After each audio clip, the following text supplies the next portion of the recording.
সকল কামনা বাসনা ভুল ত্রুটি গুরুদেবের শ্রীচরণে অর্পণ করে শুরু করছি ফণীন্দ্রকুমার মালাকারের ভাষাতেই।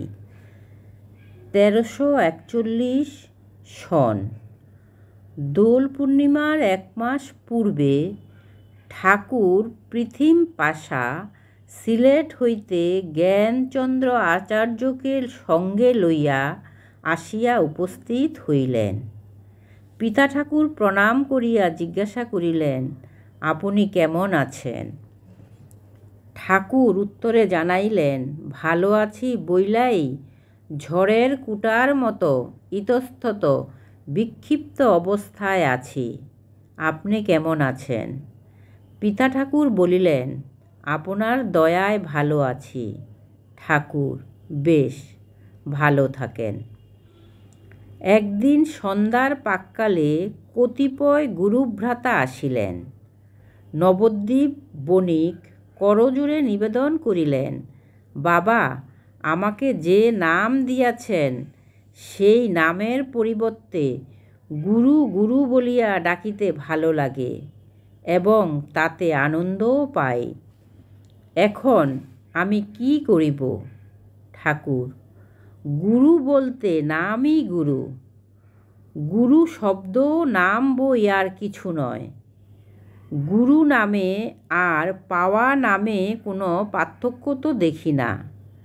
নামের উপর অচল অটল ভক্তি অন্ধবিশ্বাস থাকলেই হইল।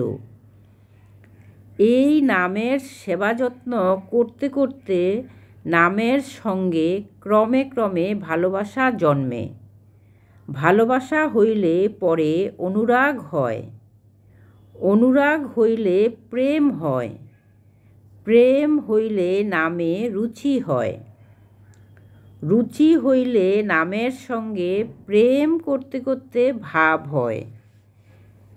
সেই ভাবে সকল অভাব দূর হইয়া যুগল মিলন হয়। এই যুগল মিলন প্রতি শ্বাসে প্রশ্বাসে নাম করতে করতে এক সময় শ্বাস প্রশ্বাস বন্ধ হইয়া যায়। এই অবস্থায় যতক্ষণ থাকা যায় ততক্ষণই যুগল মিলন অবস্থা। নবদ্বীপ বণিক। কোনো প্রকার অভাব, যেমন বৈষয়িক অভাব ইত্যাদি। ঠাকুর, না, কোনো বৈষয়িক অভাবও থাকে না। বিন্দুমাত্র বিষয়ের জ্বালা থাকলে নামে প্রেম হয় না। সর্বদা নাম করতে করতে ক্রমে বিষয় বোধেও বোধ থাকে না, অভাবও থাকে না, থাকে শুধু কর্তব্য। এমন সময় একদল নাম প্রার্থী আসায় কথা বলা বন্ধ হইয়া গেল। প্রতিদিন নাম প্রার্থীর ভিড় হইত বলিয়া দিবা 11টা হইতে 3টা পর্যন্ত দরজা বন্ধ রাখা হইত। একটানা ঘণ্টার পর ঘণ্টা অনর্গল বেদ বেদাঙ্গ উপনিষদ গীতা ভাগবত রামায়ণ মহাভারত অষ্টাদশ পুরাণ হইতে উপদেশাদি উদ্ধৃত করিয়া সরলভাবে অর্থ করিয়া বুঝাইয়া দেওয়ায় কি শক্তি ব্যয় হইত তাহা সহজেই অনুমেয়। বিশেষত ঠাকুর শ্রীমুখে ব্যক্ত করিয়াছিলেন, নিরাকার ব্রহ্ম হইতে যখন তিনি সাকার ব্রহ্মে অপ্রাকৃত দেহ ধারণ করিয়া জীব কল্যাণে আবির্ভূত হন, তখন জীবোপম সুখ দুঃখ ভোগ করেন। ঠাকুরের আহার বিহারহীন বার্ধক্যাবস্থার কথা ভুলিলে চলিবে না। কেহ কেহ বলেন ঠাকুর ভগবান, তাহার আহার বিহারই বা কি, ক্লান্তি শান্তিই বা কি, বার্ধক্য যৌবনই বা কি, তার সকল অবস্থাই এক। এই উক্তি নিরাকার ভগবানের বেলায় প্রযোজ্য, সাকার শ্রী ভগবানের বেলায় প্রযোজ্য নহে। ইহা অতি সত্য। ঠাকুর সারা জীবন নিজেকে গভীরভাবে প্রচ্ছন্ন রাখিয়াছিলেন। সেই প্রচ্ছন্নতাকে ভেদ করিয়া ঠাকুরের স্বরূপ দর্শনের সৌভাগ্য অতি কম লোক লাভ করিয়াছিলেন। যাহারা ঠাকুরের পার্শ্বচর হিসাবে ছিলেন, তাহারা ঠাকুরের অহৈতুকী কৃপায়, ঠাকুরের প্রফুল্লতার, রসিকতার, নিকট আত্মীয়তার, অবসাদের, ক্লান্তি, রোগ, কাতরতার, অনাহার ইত্যাদির বহু অবস্থা দেখিয়াছেন। পূর্বে তিনি কাহারও সেবা গ্রহণ করেন নাই, বরং সর্বদা পরের সেবা করিতেন। শুধু বার্ধক্যে সেবার সুযোগ দিবার জন্যই যেন ঠাকুর অন্যের প্রাক্তন দণ্ড ভোগ নিজের উপর আকর্ষণ করিয়া আনিয়া রোগ যন্ত্রণায় অধীর হইয়া পড়িতেন, যাহার ফলে পার্শ্বচরেরা শ্রীদেহ সেবা পরিচর্যাদি করিবার ভাগ্যে ভাগ্যবান হইয়াছিলেন। কোনরূপ সাধ্য সাধনের দ্বারা এই ভাগ্য লাভ হয় না। ঠাকুরের অযাচিত করুণা বলে এই ভাগ্য লাভ হইয়াছিল। একদিন বৈকালে উপরের তলায় যাইয়া শুনিলাম ঠাকুর তীক্ষ্ণ কণ্ঠে বলিতেছেন, আপনারা কেহ এখানে নাই কি? এই মহিলারে এইখান থাইক্কা বাহির কইরা দেন, এ বড়ই যন্ত্রণা দিতেছে।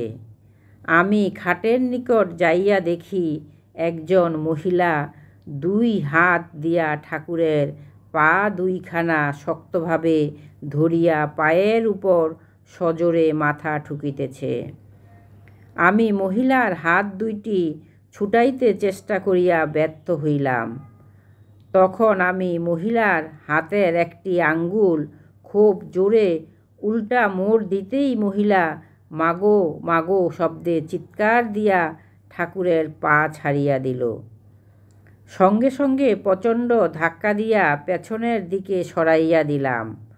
মহিলা ক্রোধ কম্পিত কণ্ঠে আমাকে বলিল, তোর মুন্ডু খামু, তোর সর্বনাশ করে তবে ছাড়ুম। মহিলা ঠাকুরের নিকট যাইবার জন্য অত্যাচার শুরু করিলে আমি একখানা হাত ধরিয়া তাকে উঠানে আনিয়া ফেলিলাম।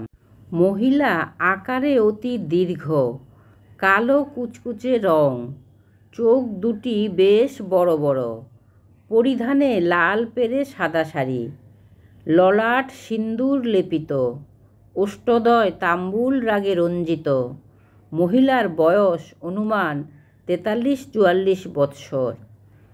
মহিলা এবার কাকুতি মিনতি করিয়া আমাকে বলিল, বাবারে, আমারে ঠাকুরের কাছে যাইতে দে, আমার দরকার আছে, তোর মঙ্গল হবে। আমি বিনয় সহকারে বলিলাম, মা, ঠাকুর একমাত্র তোমাকেই বাহির করিয়া দিতে আদেশ দিয়াছেন। এমতাবস্থায় আমি কি করিয়া তোমাকে যাইতে দেই? আজ চলিয়া যাও, আরেকদিন আসিয়া ঠাকুর দর্শন করিও। আমার এই কথায় মহিলা আশ্বস্ত হইয়া চলিয়া গেল। আমিও রেহাই পাইলাম। 8-10 দিন পর ঠাকুর নাম বিতরণ করিতেছিলেন। আমি ঠাকুরের পিছনে দাঁড়াইয়া নাম কাগজে লিখিয়া দিতেছিলাম। শুনিতে পাইলাম ঠাকুর বলিতেছেন, আপনি আবার আসছেন? কেন আইসা জ্বালাতন করতেছেন? আপনার প্রার্থিত বস্তু আমার কাছে নাই, আপনি এইখানে আর আসবেন না। ঠাকুর পা দুখানি ছাড়াইতে চেষ্টা করিয়াও পারিতেছেন না। ঠাকুর চারিদিকে তাকাইয়া বলিতেছেন, আপনারা কেহ এখানে নাই কি? এরে শিগগির দূর কইরা দিয়া আসেন, না হইলে আমিই চইলা যামু। আমি তাহাকে টানিয়া উঠানে আনিয়া বলিলাম, তুমি ভবিষ্যতে এই বাড়িতে আসিও না, যদি আসো ভালো হইবে না। মহিলা তখনও বাড়াবাড়ি করিতেছিল বলিয়া ভয় দেখাবার জন্য বলিলাম, লাঠি দিয়া পিটাইয়া মারিয়া ফেলিব, যাও শীঘ্র বাহিরে চলো। মহিলা ভীতভাবে সাপ দিতে দিতে চলিয়া গেল, আর কখনো আসে নাই। দোল উৎসবের বাকি মাত্র 10 দিন। একদিন সকালবেলা পিতা ঠাকুর আমাদের 3 ভাতাকে লইয়া ঠাকুরের নিকট উপস্থিত হইয়া করজোড়ে নিবেদন করিলেন, দয়াময় ঠাকুরের দোল উৎসব নিকটবর্তী, আমাদের করণীয় কি দয়া করিয়া বলিয়া দেন। আপনি স্বয়ং উপস্থিত আছেন, আপনার আদেশ পালন বই আমরা কিছুই জানি না। ঠাকুর বলিলেন, উৎসব আইসা পড়ছে। ভাগ্যফলে উৎসবে আনন্দ নিরানন্দের সংগঠন হয়। কি করবেন, সময়ে সকলই হইয়া থাকে। কবিল্যনাথের মহন্ত হরিবাবুরে দোল উৎসবে যোগদান করবার জন্য আহ্বান জানাইয়া পত্র দিবেন, যেন তিনি সঙ্গে কইরা একজন পূজারী নিয়ে আসেন। বিভিন্ন স্থানে উৎসবের নিমন্ত্রণপত্র পাঠাইয়া দেন। অপরাপর ব্যবস্থা অন্যান্য বৎসরের মতো করবেন। ঠাকুর একান্ত গাম্ভীর্যের সঙ্গে কথাগুলো বলিলেন। আমরা প্রণাম করিয়া নিচে আসিলে পিতা ঠাকুর বলিলেন, এই বছর উৎসবে আমি কোনো উৎসাহ পাইতেছি না। ঠাকুরের কথাবার্তার রকম সকমও ভালো বলিয়া বোধ করি না। ঠাকুর জানেন। বরদা বলিলেন, হরিদা যোগদান করিবেন। একজন পূজারীর দরকার কি বুঝিলাম না। পরদিন বরদা চট্টগ্রাম যাইয়া অনেক গুরুভাইকে উৎসবে যোগদানের জন্য অনুরোধ করিলেন এবং হরিদাকে ঠাকুরের আদেশ জানাইলেন। হরিদা সানন্দে সম্মতি প্রদান করিলেন। বিভিন্ন জায়গায় ছাপানো নিমন্ত্রণপত্র প্রেরণ করা হইয়াছে। অধিবাসের পূর্বদিন সন্ধ্যায় প্রমথবাবু প্রভৃতি গুরুভ্রাতারা আসিয়া ঠাকুর প্রণাম করিলেন। তখন প্রমথবাবু বলিলেন, আগামীকাল দ্বিপ্রহরের ট্রেনে হরিদা ভুবনবাবুকে সঙ্গে লইয়া উপস্থিত হইবেন। তাহাকে স্টেশন হইতে এখানে লইয়া আসিব। শুনিয়া ঠাকুর বলিলেন, হরিবাবুর দেহ ভালো না, তারে এত রৌদ্রে এইখানে না আইনা আপনার বাসায় নিয়া বিশ্রাম করতে দিবেন। ভুবনবাবুরে এইখানে পাঠাইয়া দিবেন, তিনি আইসা পূজার ব্যবস্থা করবেন। প্রমথবাবুরাও লক্ষ্য করিলেন ঠাকুর অন্যান্য দিনের তুলনায় ভীষণ গম্ভীর। তাহারা প্রণাম করিয়া চলিয়া গেলেন। রাত্রিতে ভোগ দিলাম সত্য, ঠাকুর একেবারে যৎসামান্য ভোগ গ্রহণ করিলেন।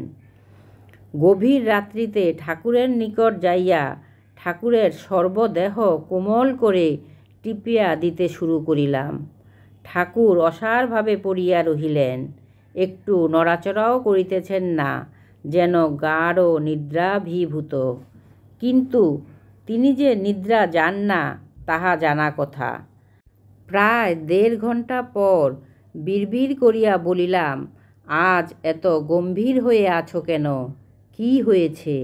ঠাকুর অতি ধীরে বলিলেন, কি হইছে আগামী পরশু দেখতে পাইবা, এইবার যাও ঘুমাও। আজ দোল উৎসবের অধিবাস। দ্বিপ্রহরের পর 3টায় বরদা ও মধুদা ভুবনবাবুকে লইয়া আসিলেন। ভুবনবাবু ঠাকুর প্রণাম করিয়া জানাইলেন, হরিদা আসিবার সময় ট্রেনে হঠাৎ অসুস্থ হইয়া পড়েন। স্টেশন হইতে শচীনবাবু গাড়ি করিয়া তাহাকে প্রমথবাবুর বাসায় দিয়া আসিয়াছেন। তিনি বুকে ব্যথা অনুভব করিতেছেন এবং মাঝে মাঝে হৃৎকম্প হইতেছে। ঠাকুর, ডাক্তার দেখানো উচিত। বুকে ব্যথা ও সঙ্গে হৃৎকম্প ভালো লক্ষণ নয়। মধুবাবু, হোমিওপ্যাথ ডাক্তার যতীন্দ্র সেনগুপ্তকে দেখানো হইয়াছে, এখন তাহার ঔষধ চলিতেছে। ঠাকুর, দেখেন এই ওষুধে কি হয়। উপশম দেখা না গেলে অন্য ব্যবস্থা করবেন। ভুবনবাবু পূজার ব্যবস্থা কইরা পূজা করুক। মধুদা ভুবনদাকে লইয়া কক্ষান্তরে যান। ভুবনদার পুরো নাম ভুবন মোহন মুখোপাধ্যায়। তিনি চিরকুমার এবং গ্র্যাজুয়েট ছিলেন। তিনি বাড়িঘর আত্মীয় স্বজন ত্যাগ করিয়া কবিল্লধামে থাকিতেন এবং এখানকার হিসাব রাখিতেন ও মাঝে মধ্যে কবিল্লনাথের পূজা করিতেন।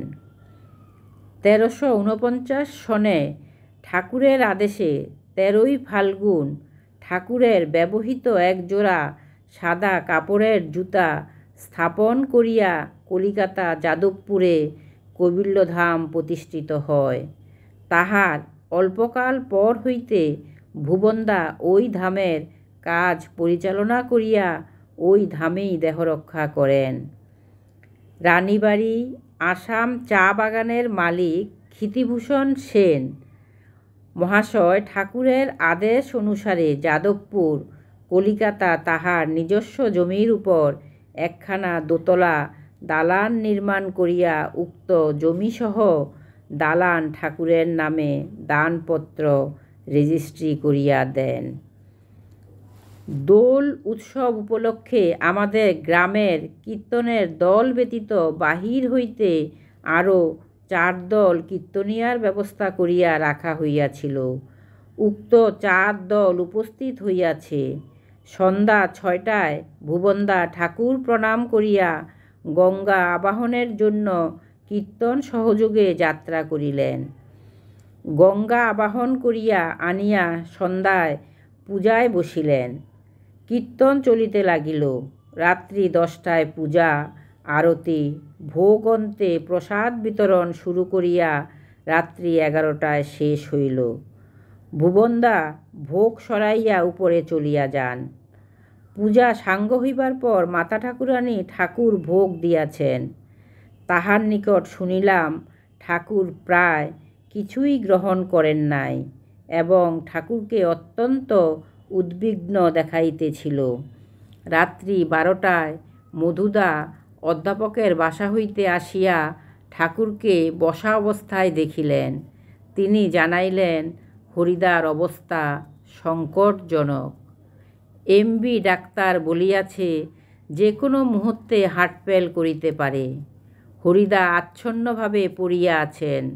তিনি আপনার দর্শন প্রার্থনা করিয়াছেন। ঠাকুর বলিলেন একখানা গাড়ি নিয়ে আসেন, হরিবাবুকে দেইখা আসি। তথায় পিতা মাতা ভ্রাতা ভগ্নী মধুদা ও ভুবনদা দাঁড়াইয়া আছেন।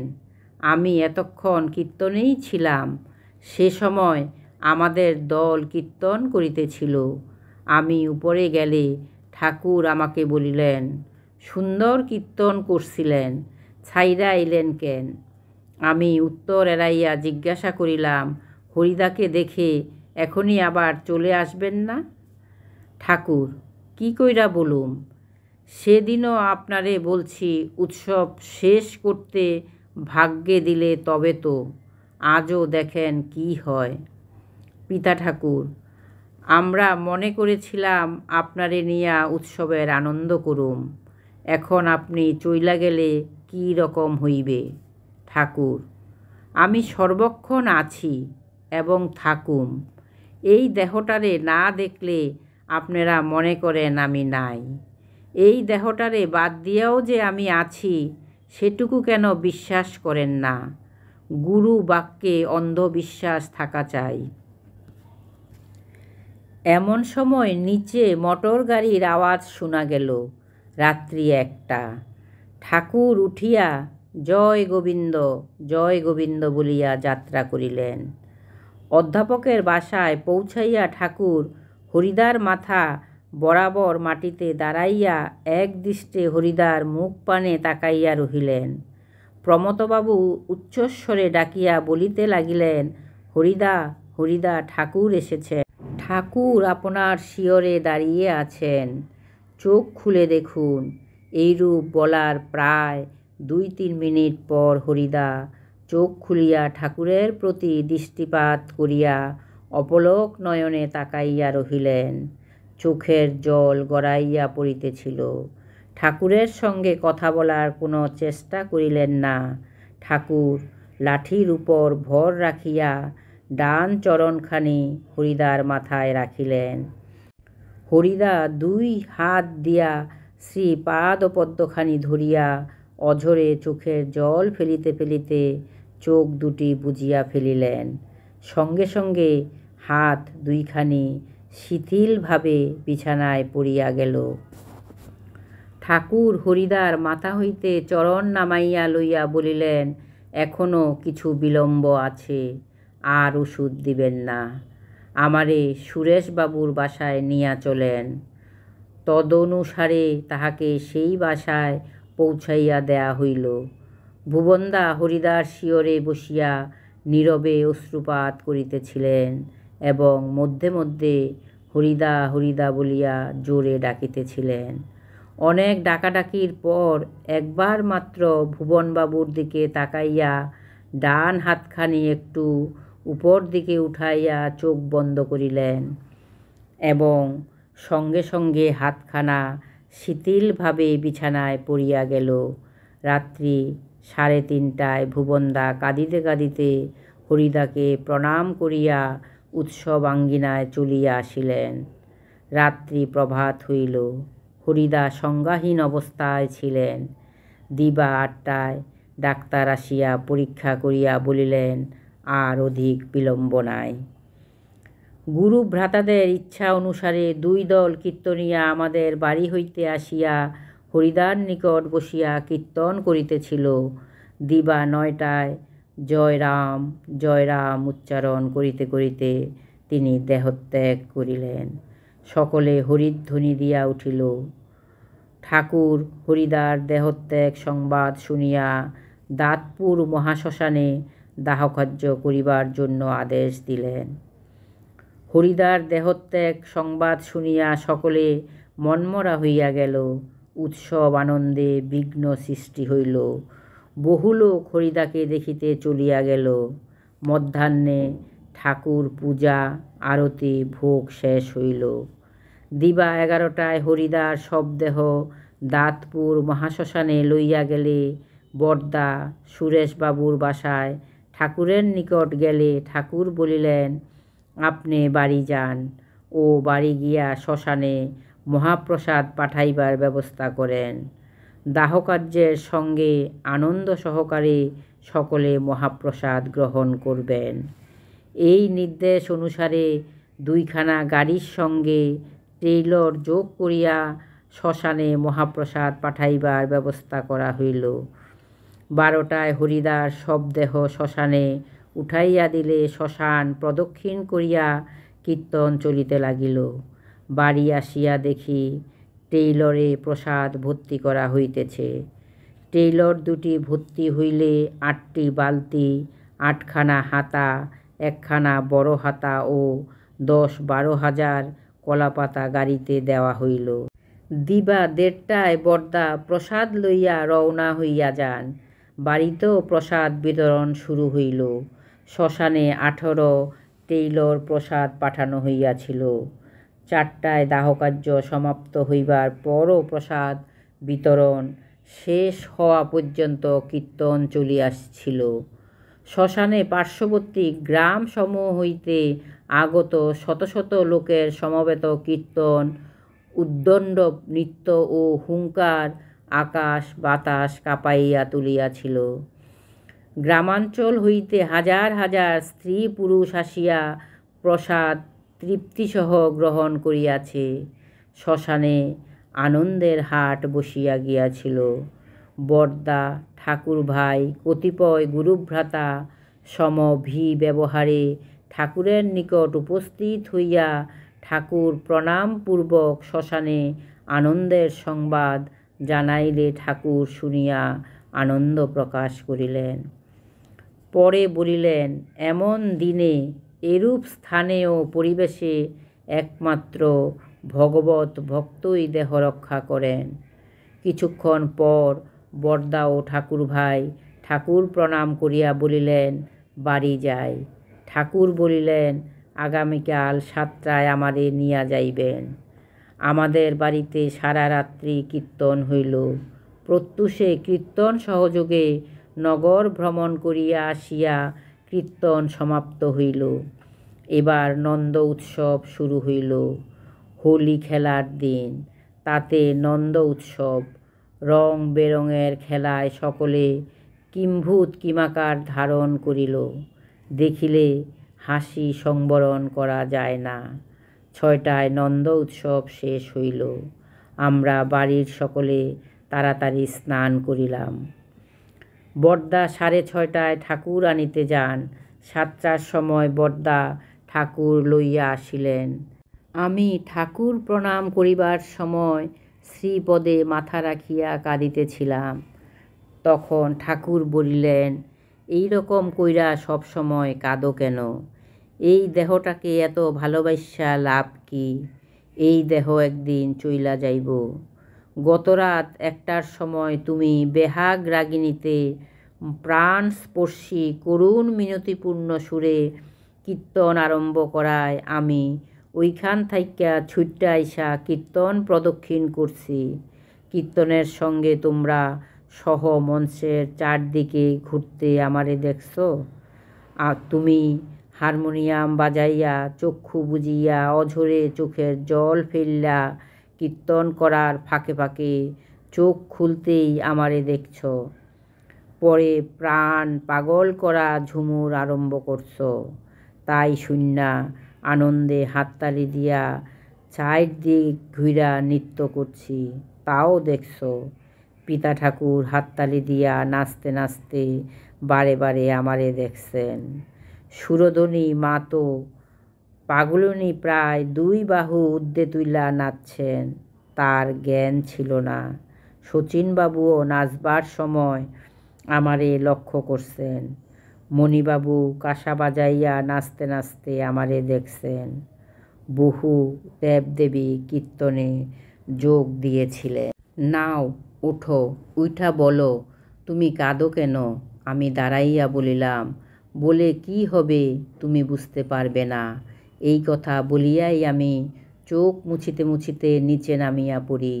নিচে নামিয়া দেখিলাম পিতা ঠাকুর, বরদা, ঠাকুর ভাই বসিয়া হরিদার কথা বলিতেছেন।